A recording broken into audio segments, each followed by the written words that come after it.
Hello, everybody, and welcome back to another episode of the Pink Print Podcast. Today, we're going to be talking about our 2023 highlights, challenges, and lessons learned. We're your hosts. I'm Kat Filpi. And I'm Gio Ingletto.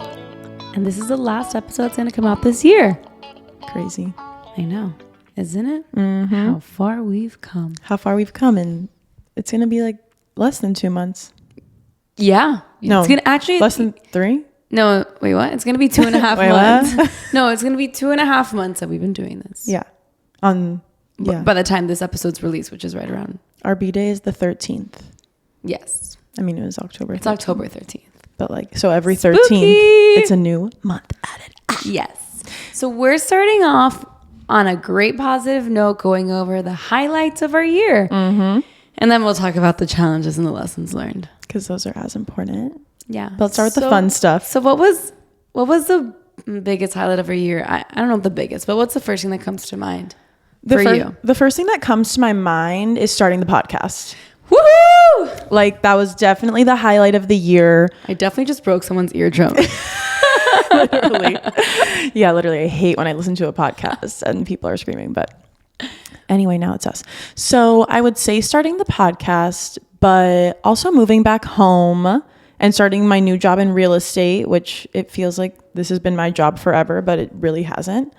Time goes by way too fast. I know. Those are I guess my top 3 career highlights. The podcast was amazing because not only are you starting a new business venture, but you're learning so many new skills between technology, marketing, advertising, operations. So it was a really fun new skill to learn. And obviously our dynamic has grown, our friendship, our work relationships now among both fields of work. Yeah. So those are your top 3 highlights. Okay. For career. Okay. What about in life? Just out of your year? I think my travels, which I know travels was one for you too, but we can talk about our separate experiences. And planning less.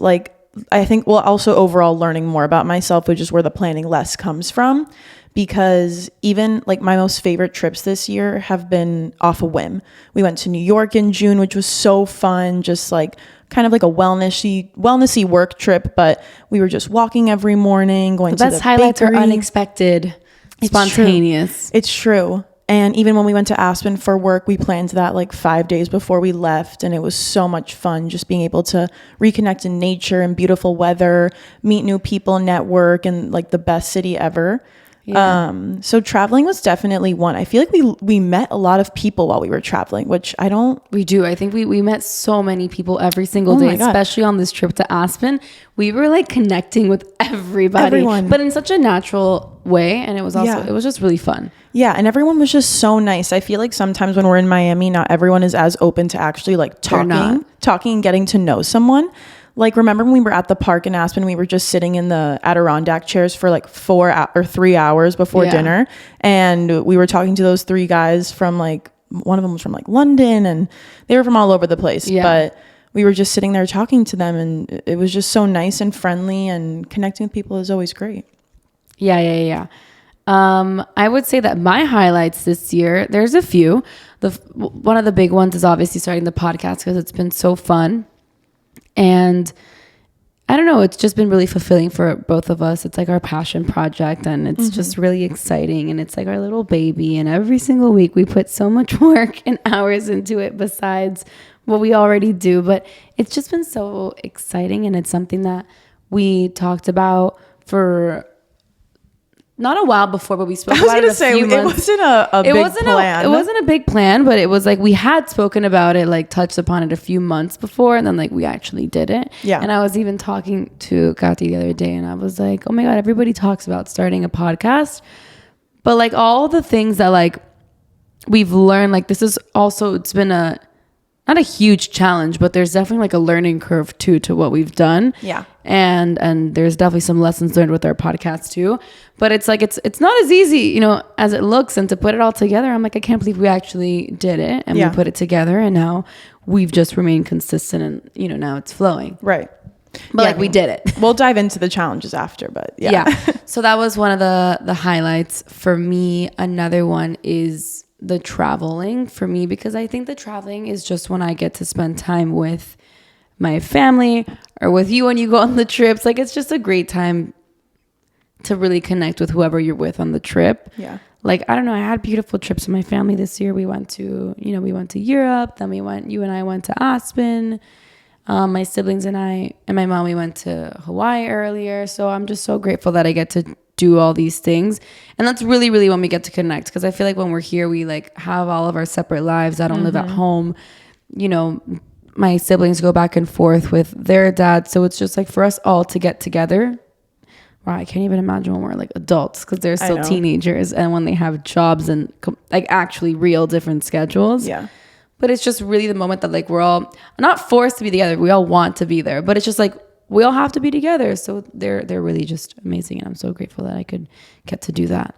Another highlight career-wise, we opened our office, our beautiful office where we filmed this podcast, which has been so nice. It's also a beautiful place for people to connect, for our agents to connect, for our clients to come in. And we've been really, really using it. And it's just really exciting because before we didn't have one. We've had one like, you know, a really long time ago, but then we were sort of just like virtual and everything with COVID. But I think it's really important to have like just a space. Yeah. And we opened it in January. So it's been just about a year that it's been open. And I think it's amazing. It's the best location in Miami. Anyone who's here, come visit. Yeah. We're always serving coffee and like empanadas and croissants. Literally. And then what you said, that this was a year that you really got to know yourself. I think that I was looking back specifically for this episode. I know, me too. We put our own homework in, guys. Yeah. So looking into some of the goals that I had like going into this year, and one of them was to be authentic and be like my truest self. And for me, this is a year that I decided to be alcohol free. Not the wave. It's giving princess. And I think that was a really big highlight when I decided to go sober. People hate when I say sober, but sober. And then throughout this year, like work on that and being comfortable in social settings without having alcohol or any of that. And then it's like I really did step into my most authentic self, because now there's like nothing really even in the way. Yeah, you're limitless. Yes. So I think those are my highlights. I love that. I want to know where your favorite place that you traveled was and why. I seriously loved every single one. Horrible answer. I can't choose. They're all so different, and they were all with different people, and they were all like beautiful. They were all like different mindsets too. Like when I went to Hawaii, I was like in my nature wellness era. Like we were in Kauai, like eating the most like fresh food and like waking up super early, which I love because of the time difference. So I was waking up at like 5 a.m., 6 a.m., working out, hiking. Like it was just like such a different vibe to when we were like in New York. Although the wellness is in all my trips. I was going to say, what was Aspen? I know, I was going to say Aspen was the same thing. It was just like we were hiking and vibing. Yeah. I don't know. I loved every single one. Every single place is beautiful. I hadn't been to Hawaii in a really, really long time. So that was nice. New York I go to all the time, but New York, like, you can just never go wrong with going to New York. No, and it's always a different type of trip. Always. But you're always on the move. On the go. Yeah. It was really fun. New York was really, really fun. It was just a weekend. And then Aspen, we went to in the summer, which is usually not when I go. Right. I had been there before in the summer, but it's a very different kind of trip than when you go skiing. Yeah. So it's really, really beautiful. And if you haven't been to a ski place in the summer, I would suggest it doesn't have to be Aspen, but I just think it's so beautiful to see the greenery, the flip side of it, the greenery and the hiking and the rafting and the canoeing. You're asking my favorite things. I'm letting you know. I'm laughing because it's really interesting to see the mountain that like you ski down and then you're hiking up it. But remember when it was the first day we got there, obviously when we're from Miami, like we're not used to the altitude. So we literally go to the Aspen gondola and we just start hiking up the mountain. But people do that. It's not like we were wrong. No, we weren't wrong. But like maybe not on the first day. Like it was probably the It hardest was hike really of the hard. We whole like could not mountain. do the whole thing. We didn't finish it. It was really hard. You're just like hiking up the steepest hill of all time. Also, I was very surprised there in Colorado how the fucking sun gets to we you. got burned. I did not expect that to be the place where I got burned. Because you don't feel so hot. Because it's not that hot and it's no humidity. So while you're hiking, you're sweating, obviously, because you're putting in work. Like my butt was on fire going up.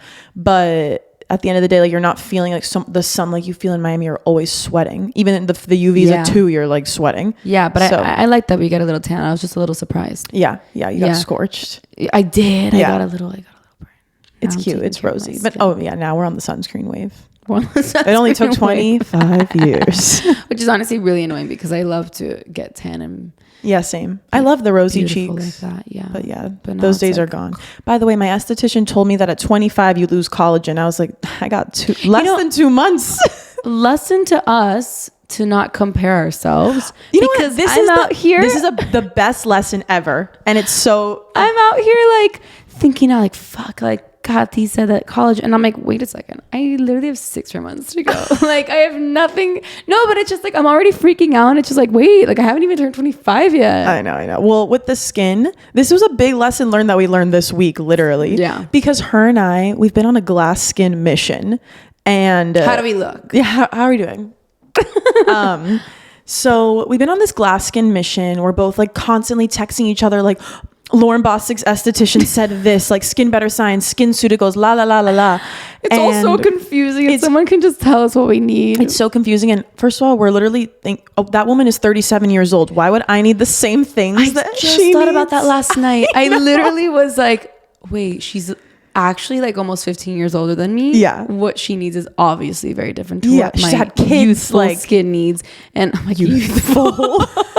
Okay, baby. No, also like our skin tones are so like different. I'm darker. Like you, like in the sun are different. Like I have more fair skin. So we like cannot compare at all. It's not a one size fits all. And my 18-year-old, is she 18?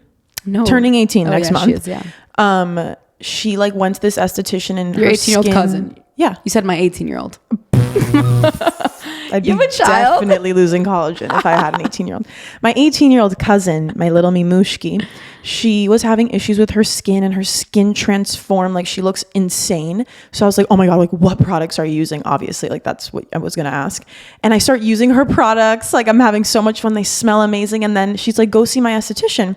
So I go and I was like, oh, I love the products that you gave Mimi.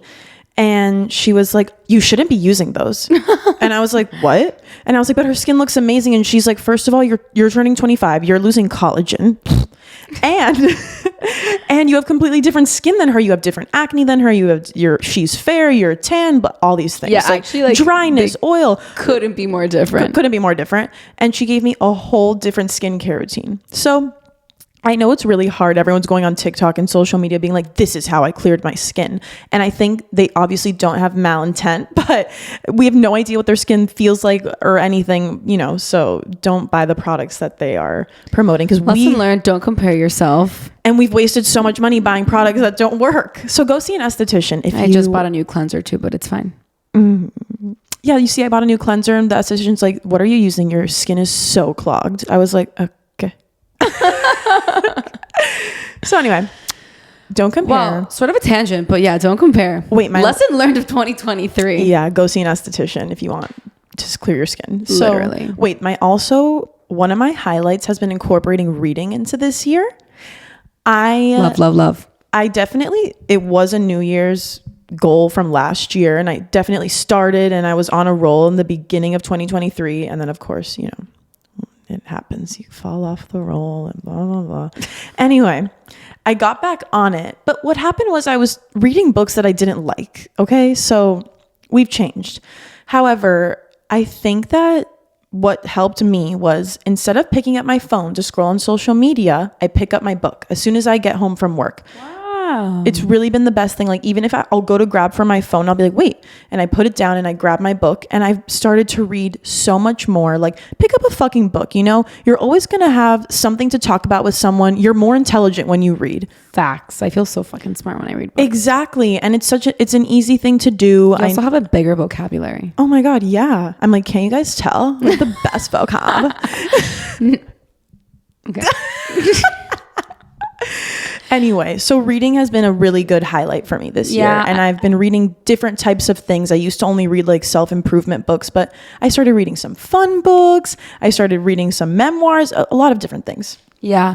I used to read a lot. Like, you did. I've never been a reader. Like, I'm a huge reader. Like, growing up in school, I enjoyed reading. I loved it. I do love to read. And then this year was actually really interesting that you say that, because I barely read the entire year. And then I think that we started talking about books like around August, September. And then I was like, I need to go back to reading. Yeah. Because it's so easy to get caught up in our schedules and shit that's going on, and then get home, and then reading, like, it does require some thought, you know? So no, it does. It's not like I'd rather watch TV. Yeah. So then I would get home, or even if I'm not watching TV at night, because I rarely do, it's like I just want to go to bed and I just sort of want to lay down. Yeah. So I started to reincorporate reading again.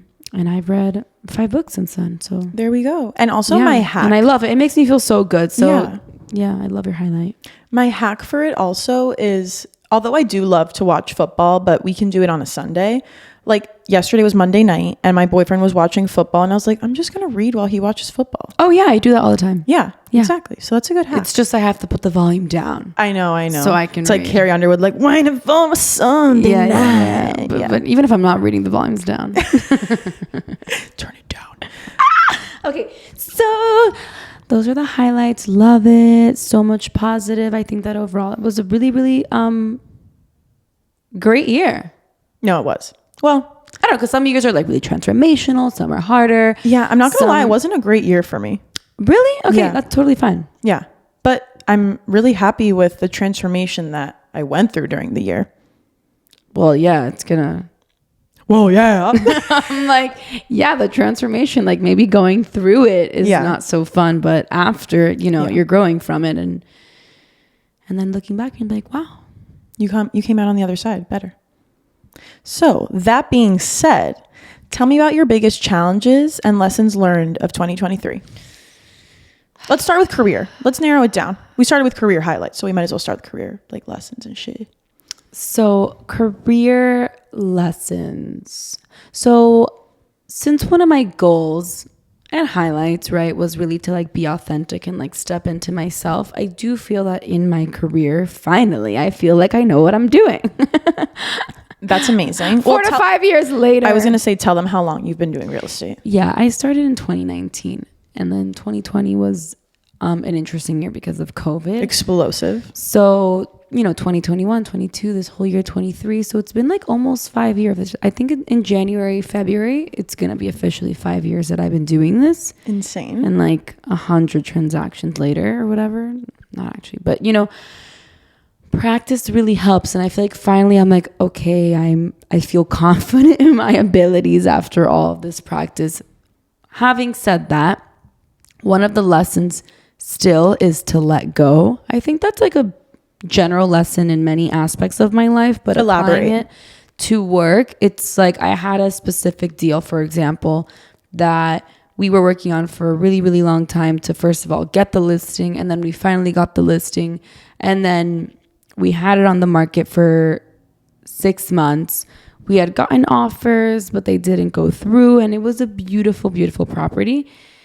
And we were like trying to do everything that we can and do like events and marketing, this and that. And the seller was sort of like hesitant. He wasn't really like helping us out, whatever. But anyways, it got to a point where we were like in the middle of negotiations. It was super stressful. We were under contract, blah, blah, blah. Like literally like 2 weeks of going back and forth. The buyer was being such a pain in the ass, honestly. And so was the agent on the other side, to the point where I literally got sick. Like I think my body was so exhausted and I got sick, and I even went to like the ER because I was like, what the fuck is going on? That was horrible. And when you get sick, by the way, which we'll touch upon this on later, but your body's telling you to slow down. And I literally knew that I was so stressed out over this deal. And then I was like, you know what? Like, yeah, like I'm letting go.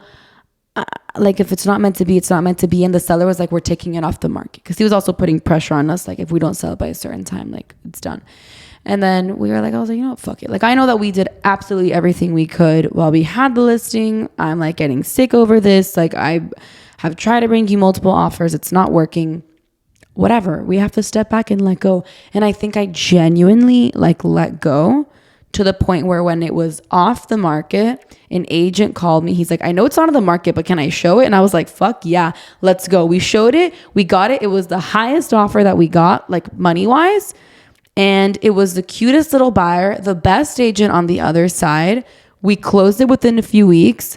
Seller was happy and then we did it. And I was like, wow, I can't believe that we finally did it. Now I'm so fucking happy because I really wanted to close this deal. But I feel like if I hadn't like let go and taken a step back and really just like gave into like the flow and trust of the process, then maybe it wouldn't have happened if I was still like clinging onto it and trying to like control it, you know. Besides the anxiety and the stress it was bringing me, I don't think it would have worked. So I think that's a huge lesson, like in career, just like let go if it's not meant to be. Like I think you need to do the best that you can. And once you feel like you've done everything in your power, then like you need to leave it. Some things are just out of your control and then they end up happening. And if not, then it's going to end up happening for something else. It's happened actually many times this year now that I think about it. Many things have not gone through the way that I wanted to, but it's okay. At the end of the day, I have to remind myself like my clients are still going to want to work with me if this specific deal doesn't go through. And who knows, maybe a few months down, I'll close something else for much bigger with that client. You know what I mean? So it's just like step back, let go, and still have faith that everything is going to be fine. Yeah. I mean, this happened to you a bit this year. Yeah, I know. That's why I was right now. I was like, why? You even had a client like in April and you just closed. I mean, yeah, honestly, some buyers take even longer to close. Yeah. But yeah, we like just closed on this really nice client. And it was just taking so long. And at first we were looking for one thing, then another thing, and it kept changing and changing. But it was fine. At the end of the day, like if you just have faith, it'll go through. I think sometimes though, and I personally have trouble with this, and I want to hear your take on it because I think there's two sides to the coin. So there's one of like, okay, it's time to let go. But her, for example, you were working on it since April and putting like time and effort since then. And like, what? Well, I knew they were real clients. I knew that they were going to close on something. But when I'm not wasting my time. When do you think, what is the line between letting go and like being persistent and continuing on? Well, I think that from the beginning, when you start with a client, you need to vet the client and like see like, is this a legit person? Do they want to work with me? Are they able to buy this? Like, do they have the funds? If they, are they going to pay cash? If they're going to finance, let's get them in touch. So like we pre-approve these clients and make sure that they are legit, If not, sometimes they're like, oh yeah, like I'm going to do my financing. And when I cut the time then like, I'm not even going to start showing you something if you're not even taking the time and showing some sort of commitment to your own purchase that you're going to talk to the lender so you can figure it out to buy it, So I knew that this particular buyer was a legitimate person. Yeah. She, in this case, was just really indecisive and didn't know what she wanted. And this is where we come in and we need to give her all of the facts, all of the knowledge on everything we know here. And I was like, okay, like I don't mind showing you a few different things because you are not from here. You're not familiar. And I think that you should get to know it. And then I'll give you my 2 cents, my expertise. So we did show her a few different things. But then from that and from listening to her, from really what she wanted, I'm like, I know we showed you this, and that. I'm glad you got to know each product and different area. But from what you're telling me, I think that this is going to be the best thing. Yeah. And it turned out that the best thing for her is just a piece of land that she's now going to build a house. That's just what it is. Yeah. Everything else that she saw, she didn't like. She's willing to do the work. She wants to build. It's fun to her. So I was like, okay, then we need to look for land. Like, this is what we need to do. And once, you have to educate them and show it to them. And I know that it is a process. She also doesn't live here, so it's okay. And once we got through to that, we're like, all right, but now let's focus on this. Now we know that this is what we need. Yeah. You know, and then we were able to close on her. But it takes time. Some people take even longer than a few months since April. Yeah. You know? So I think that, yeah, in general, let go. That was for work. And then also just letting go with, again, I know we've spoken about this, but just in general too, with ourselves and with the foods that we eat and working out. I feel like when you just let go and take off the pressure, it's just so much easier to do these things. Like, I was looking back at this year and I was telling Kati yesterday that I was like, oh my God, I feel like we've been eating out so much, like almost every single day. And it's because whatever, our days are out and I end up like maybe not cooking and I don't have leftovers, whatever. But I feel like literally for the last 6 months, and then you include the trips and then you include the weekends, and then I was like, I'm always eating out. But like, instead of stressing about it and be like, oh my God, I'm always eating out, I'm okay with it. I also still make smart, healthy choices while I'm at these restaurants. And for working out too, once we take the pressure off ourselves, I feel like it's just like, why bring yourself that stress and anxiety? Yeah. And I still end up working out. I still look great, in my opinion. You do look great in everyone's opinion. But it's been 6 months that maybe I'd say, you know, and I'm still working out, whether one week was a little less, a little more. As you average it out, I'm still doing perfectly fine. But I've removed all of that stress and anxiety around the whole, you know. Yeah. Something thing. I love that we're both reading, well, you finished, but I'm reading Louise Hay's book, You Can Heal Your Life. And this is a phrase that I've read in many books. I mean, at the end of the day, when you're reading this type of book, they kind of say the same things. So Louise Hay says that pretty much the root of everyone's type of problem, it can be cancer, it can be your foot hurts, it can be anything. You have a stomach ache. It's all comes down to we are guilty and we don't love ourselves enough. So how does that happen? It's what we hear in school. It's what we hear from our parents. It's this, that, and the other. And we are always blaming other people. But now that we're in the present, we have to stop blaming others and be back in the present, because how could we judge ourselves or someone else in the past when we were all doing the best we could at the time? So the phrase that she says that I love, and it's in regard to letting go and taking the pressure off yourself, and it also helps you bring your power back, is you've judged yourself your whole life and criticized yourself your whole life. And how's that working for you? Doesn't work. It doesn't work. No. So at this point, if you're feeling helpless, why not try the other side of it? Why don't you try to love yourself and try doing these things that will fill you and help you get your power back?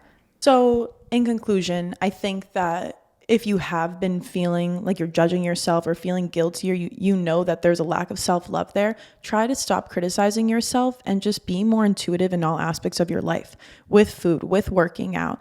What's the worst that can happen? Like, you're going to feel better than you feel right now if you're feeling those type of negative feelings. Yeah. So the biggest, were these challenges that we were talking about or lessons learned? Kind of like a mix. Okay. I think within a challenge, there's a lesson learned. So. Yeah. So that was letting go. That was a big one for me. Another one was I can't control everything. And I don't consider myself a particularly controlling person. At least I never did.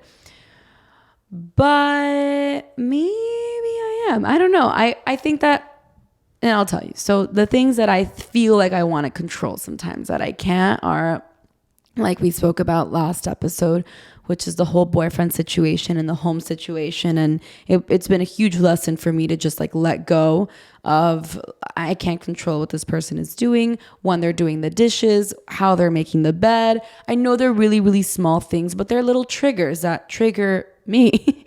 And it's just like, oh my God, like all these little things I can't control, I need to let go. Mm-hmm. Okay. The other thing that I can't control is other people and how they act and how they react to situations. And I'm saying this particularly for family. Sometimes I wish that other people would treat each other differently. And then I'm like, wait a second, this literally has nothing to do with me. I need to take a step back, and I can't control everything. Like, has nothing to do with me. That if my mom doesn't get along with her sisters and I just want harmony because I want everybody to get along, like that's you guys. Like, that's your lesson. That's your thing to do in this lifetime. You know, I can't control if you're not saying hi, or I don't know, you know, it's literally out of my control. I can't control it, and I won't, and it has nothing to do with me. The only thing I can control is myself. Right. And then the other thing that goes off of that it's been sort of a challenge and a lesson is really to accept people as who they are. And I know everybody says this. Everybody, I think, says it very lightly. Like, you have to accept who they are. I know. Okay, but then you're still judging, criticizing, and still wanting to change the way that they think. And you're still like me, like trying to make little comments, which are trying to control the situation. And then you're not accepting the person for who they are. Right. Really, truly accepting someone as they are is just seeing them as a whole and really don't try to change them. Yeah. And extra, love them as they are. They need more love So that's been a challenge because sometimes I see people in my family and I'm like, oh my God, but you do this wrong and you do that wrong. And by the way, that's like me, like I'm judging that. Like, then I say that they're judgmental, but I'm out here judging them. Yeah. And sometimes picking them apart, but that's not accepting them or loving them for who they are. So really just seeing people as a whole, really everything, and accepting them. It's not easy, which is why I'm saying it's a challenge, but it is a lesson. It's an ongoing practice too. Like, this doesn't change overnight. You can catch yourself while you're doing it in the middle, like it's a practice. And we also have to constantly be reminding ourselves, you're not just gonna, it's work like anything. I think a big challenge for me that I learned about myself this year after 25 years of living is that I'm a people pleaser. And I've seen this, and I think you are too, so we can both talk about it. We're different though. I think I'm really a lot worse, which I didn't know, because I think my whole life, and this is me, like, I'm not blaming other people, but my whole life, I think people always told me that I'm like a little harsh or direct, or so I was always like, oh, I'm not a people pleaser. I do what I want, blah, blah, blah.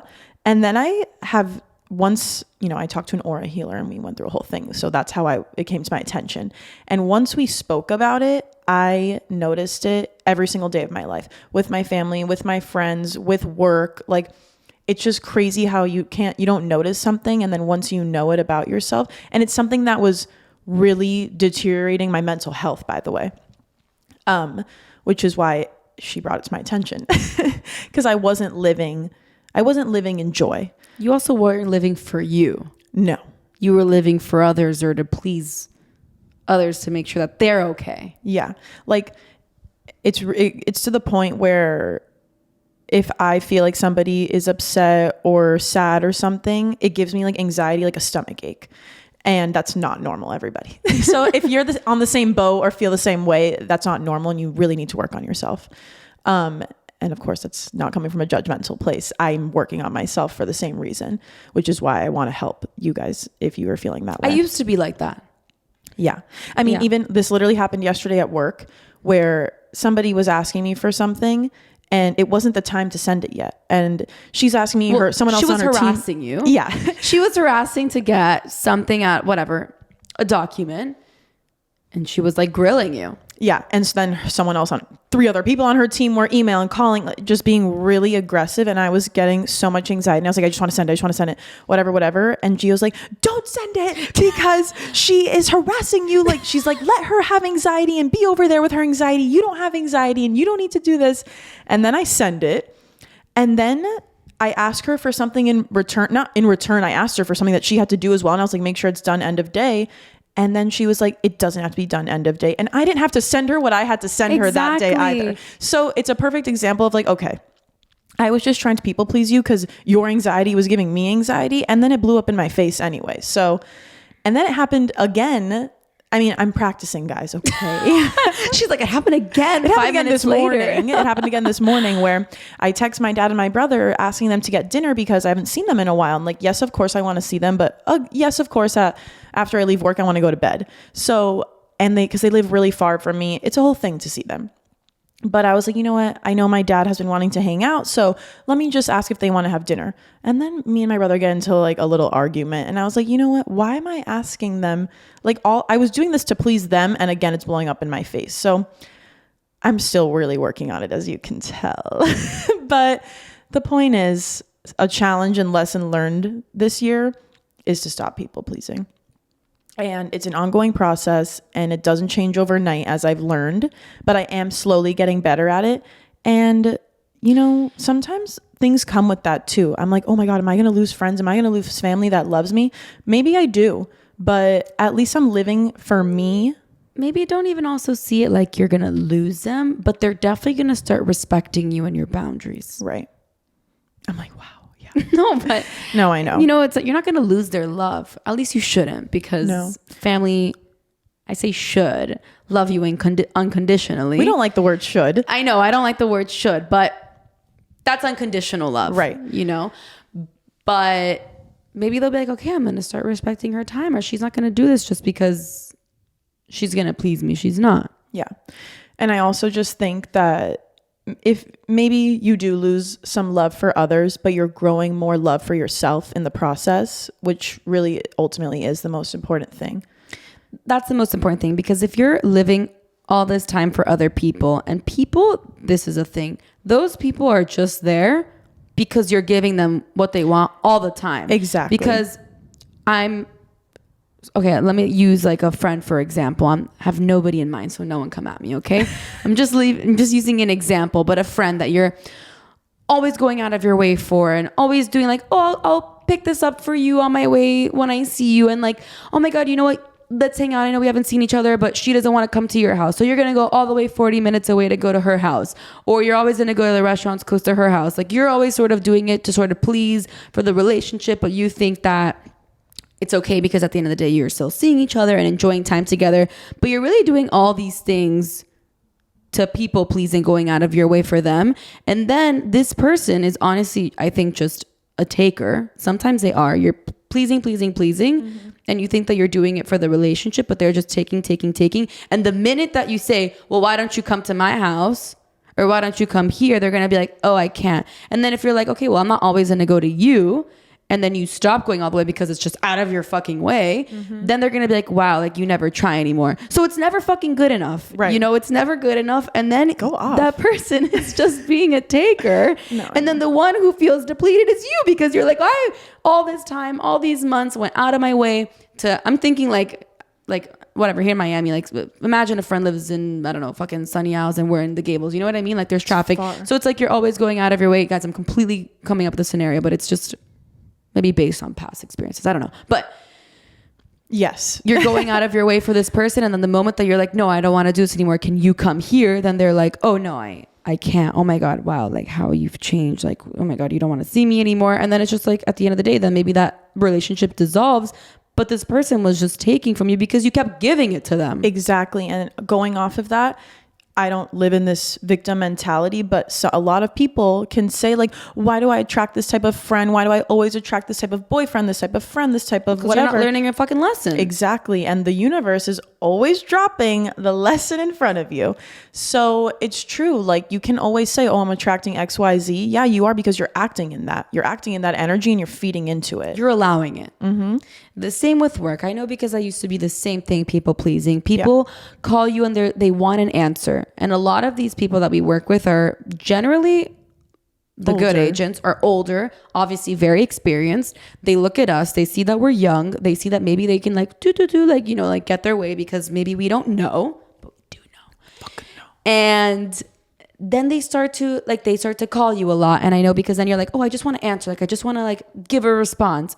That's also like a little bit to please them. It's a people pleasing thing. Or it's like, then they start, and then sometimes you start to respond and say something that maybe you shouldn't even have said, just because now, and you said this because they keep pressuring you, and you picked up the fucking phone and you answered. Because if you just didn't and said like, hey, can't talk right now, I'll get back to you later, which is super fine. This is business. You don't need to answer all their 10 million calls. Then maybe you say something out of line, maybe something that you didn't really mean, or you're just always going to be, I don't know, it just stresses you out, and you can't let other people stress you. And just because you want to please and you want to give them what they want, they're going to get what they want, and then they're going to keep fucking going because they still want to get what they want. Yeah. They're not going to be like, oh, she's so sweet, like now is enough. No, then they're going to keep taking more, keep asking you for more, because that's what they do. Yeah. You give the arm, they take the whole cuerpazo. Like, like give them a hand, they take the whole arm. Yeah, that's what it is. Yeah, not the whole I went Cuban on them. Cuerpazo, bro. And also in business, people pleasing, it's fucking business. You don't have to be their friend and they don't have to like you. You literally the other day. I'm like telling this. No, I'm like, yeah, this is literally a private conference for us. She literally was like, you think they give a fuck about you or your client? I'm like, oh my God. I'm like, see, but when you're a person that acts in good faith, you think the other person is going to act in good faith. It's a little naive. It's a little. Shots fired. It is. It totally is. But it is. This is like my first real, like, bigger transaction. So it's a little naive. I want to obviously do the best ever. So, but you just need to do the best for your client, you know? And of course, be cordial, be professional, but you don't need to be best friends with this person. You don't need to answer all their phone calls. You don't need to be answering all their crazy texts and paragraphs. Be professional, get the job done. And then they gaslight you. They're all crazy. Okay? I didn't answer 2 calls and this lady's like, are you out of town? Like, relax, no, I'm with another client. Like, you don't need to give this person satisfaction. I don't even need to explain myself. Like, exactly. But they start to come at you. So this is business, my friend. Be cordial, be professional. You can ha. But like, you don't need to be best friends. Yeah. So anyway, the people pleasing has been a lesson learned. We're continuously working at it. It's totally something I'm taking into 2024 to continue to work on and continue to give myself extra love, because there's clearly a lack of it if I have to feel the need to people please others. Because why? Because I want something I want to feel like I did something good and that they love me and that they like you and that they approve of you. So it always goes back to ourselves, because we're pleasing them because we want something out of it like that. But as soon as we say no, you're going to feel less depleted. You're going to feel more fulfilled. You're going to feel like, okay, I have respect and boundaries for myself and love for myself. And no one's going to take that away from me. Yeah. And you don't need them to approve you. Yeah.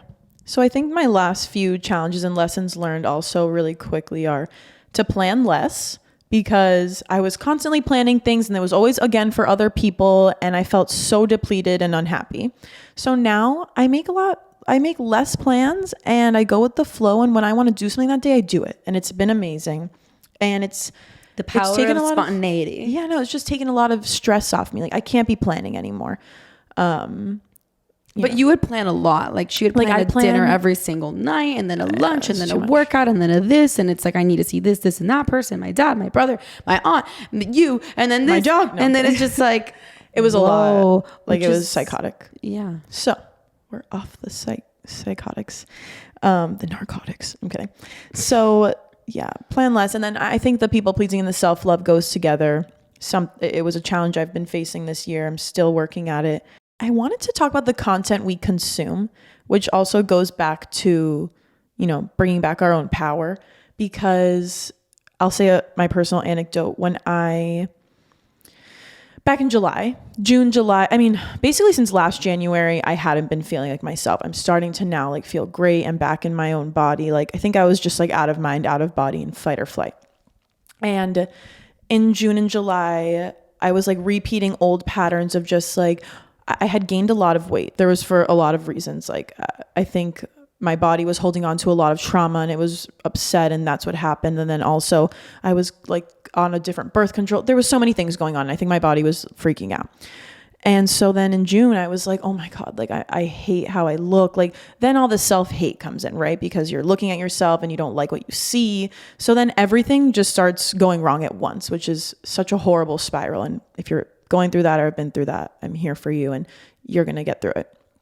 But I was like, okay, I need to like get on a workout program, do this, do that, like be fucking crazy. Like, that's the opposite of what you should do. And I started like this workout program, and then I followed the girl on Instagram, and I'm not going to say her name, but now that I'm through it, I still follow her, but now that I'm through it and I'm not really like doing that workout program, a lot more intuitive with my workouts now. When I see her content, I'm like, oh my God, like this is very intense. And we have to remember that these people who are trainers and in the fitness industry, that is their job. Their job is to, 1, get you as a client, and 2, that's what they do all day. So of course they're going to look like fucking the Incredible Hulk in a good way. Like, this girl's ripped, but it's like okay that I have 2 other jobs. I have to see my family, I have to see my boyfriend, I have to see my friends. Like I can't dedicate my life to fitness. It's like the last thing I'm gonna do. So now when I see the content, I'm like, whoa, honestly, I shouldn't follow this girl because it's way too much. Like she's very like hardo. And I'm a hardo too, like don't get me wrong, but it's just like too much. And I think like we have to be paying attention to the content we consume, even with like influencers. And I love influencers and I love their content, but sometimes I'm like, I'm just fucking buying this shit because this girl is posting it and I love it, but I don't need it. You know, Yeah. like it's just a lot. So like I said, when I want to pick up the phone, I start to read my book, and it's been a really good tool in consuming less content and like truly being authentic to you. Because also when you're consuming all this content, sometimes I'm like, who the fuck am I? What do I even like? Because all I do is see this stuff all day and I don't even know if I like it or if everyone likes it or if I just like the girl that posted it, so I want to like it. Yeah. You know, like it's really hard to be authentic when you're consuming all this content. So Wow, I love that. thanks. So yeah, read a book. And then lastly, we really wanted to talk about the power of affirmations. Yes. This So- is not a challenge. No. And I guess it's It's a lesson learned. a lesson learned, something that you can definitely implement into your life. We've been implementing it and it's been wonderful. So I start. love affirmations. Okay, why? What do you love about them? So, Whose affirmations do you like? What do you do every morning? Do you say them out loud? So I've really been into, I already knew this and I've already looked at it, but I know that everything in our bodies, like I sort of mentioned earlier when I got sick with that deal, everything in our bodies is telling us some sort of message, right? So when we get sick, I believe that. And I believe that we can look up the meanings of what it means and work on it from within. So that goes to, I think that we can heal from within. And I recently read Louise Hay's book, You Can Heal Your Life and Heal Your Body, which is an amazing, amazing book. Now Kathy's they're two reading it. separate There's books. 2 separate books. So Heal Your Body is a mini book, which honestly, it's like a little pocket book you can carry everywhere. And it has all the symptoms of many different diseases, which is how she writes it, which is really funny. Yeah. And affirmations that you can say to really help heal it from within. By the way, she cured her own cancer in like 6 months using lots of different methods. You should read her book, but it's really incredible. And then You Can Heal Your Life is like the bigger book, and it just talks a little bit more. Great book. So anyways, ever since I've been reading it, I've been really, really working recently on implementing it every single morning and throughout my day. I looked at all the things, for example, that I physically had, and we talked about this too, and you sort of see a pattern within all of the things that we've had. I don't know, pimples, and then you see like a UTI, and then you see like psoriasis, and then whatever it is.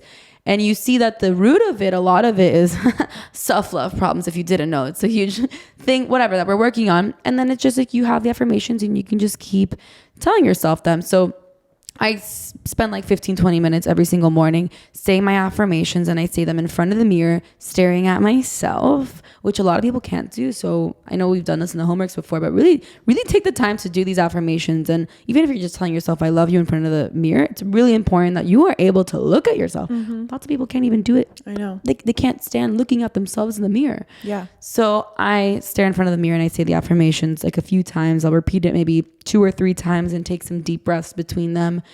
And a really easy one that I also say just with throughout the day is I approve and love of myself, or I approve of myself. It's really easy. I approve of myself. I approve of myself. Like any situation, like, I don't know, even like your people pleasing situation, this girl's going wild and maybe you're getting anxiety. Like, I approve of myself. I approve of myself, because it's okay. You approve of yourself. You don't need this other lady. Yeah. You know, and just keep telling yourself, I love and approve of myself. Another one is I'm calm and I'm serene. Or like I trust the process of life. And then I've learned that literally you can just affirm anything. Like even how you're going to sleep at night. Now I've been affirming that I literally say, I affirm that I'm going to have a deep sleep, what do I say? I affirm that I'm going to have like a deep sleep and wake up tomorrow feeling refreshed. Her eyes are closed. And looking to seize the day. You know what I mean? Like anything you can affirm. Yeah. Just affirm it. And I think that when you're affirming it, you're like taking back power. Yeah. To yourself. Oh, yeah. And I feel so good and so powerful. I'm like, yeah, I'm gonna have a fucking beautiful night's sleep. And tomorrow I am having a great day. And I am fucking, I don't know, beautiful. And I am fucking awesome. And everything I fucking touch turns to gold. Yeah, it does. Like, you can literally affirm anything. Yeah. No, it's true. It's true. And I love it. Like I just said, this happened this week. We've been on the positive affirmation grind. And when you start your day like that, you do feel the power coming back to you. Like, nothing can stand in your way. Like, you are just in charge of you and the day. And it just feels amazing. They really are good. Powerful. And like, have fun with it. Like, it's not like, you know, but like, I think it's just like, it's a fun moment. I'm like looking myself in the mirror. I'm like smiling. I'm like telling myself the affirmations. And you're like, oh, I just feel so good. Yeah. No, and I just think like this week I've just been waking up and wanting to just do like Melissa Wood health at home, like chill Pilates. And I've been starting my morning with the affirmations, and then I do the Pilates and I feel so good. And like in the past, I used to like have to sweat so much and like do the craziest workout to like say that I was like productive and like feel good that day. She basically says like people that have a fear of like being overweight or that are gaining weight, like they need to start with the positive affirmations, and the weight will slowly come off and you'll just start to feel better about yourself. But it's not about like going to Barry's boot camp every single day. No. This goes back to honestly like what we've spoken about earlier and even in previous episodes, that when we let go and we are with the positive affirmations, it's like a plus. Like if you say that to yourself, because that helps you change your mindset and your pattern of thinking.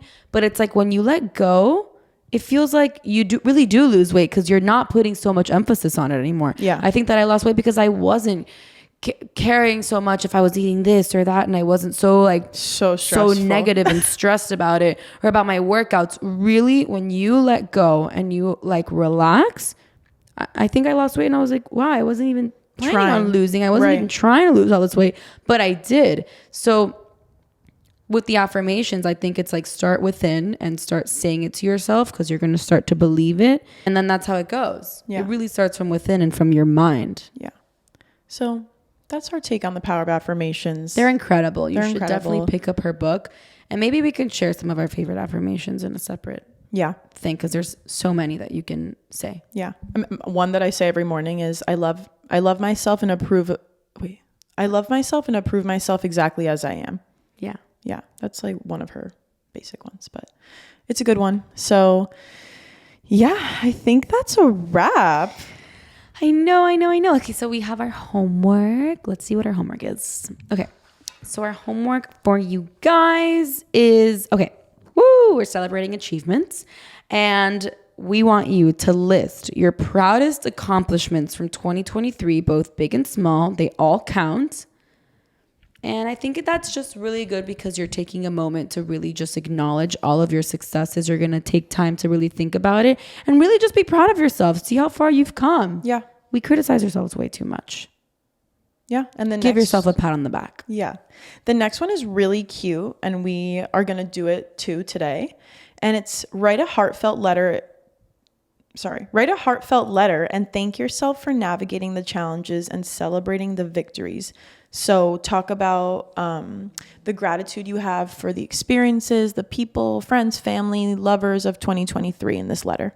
Yeah, I thought that was really, really cute. Like just expressing gratitude and for the other people, but also for yourself. You're like, oh my God, like you did amazing. I love you so much. Yeah, just reflect. It's really important. We get caught up in the future and in the past, but actually reflecting is the past, but whatever. Just in a nutshell, I think that this year it went by really fast. Very fast. It went by really fast. I'm actually like in awe that we're going into 2024. Actually, this year went by in a blink of an eye. Just keep like living our life, be in the present, enjoy it, because seriously, the shit fucking flies. Yeah. All right. Thank you guys so much. Happy New Year. Happy New Year. Ciao. Bye. Ciao. Bye.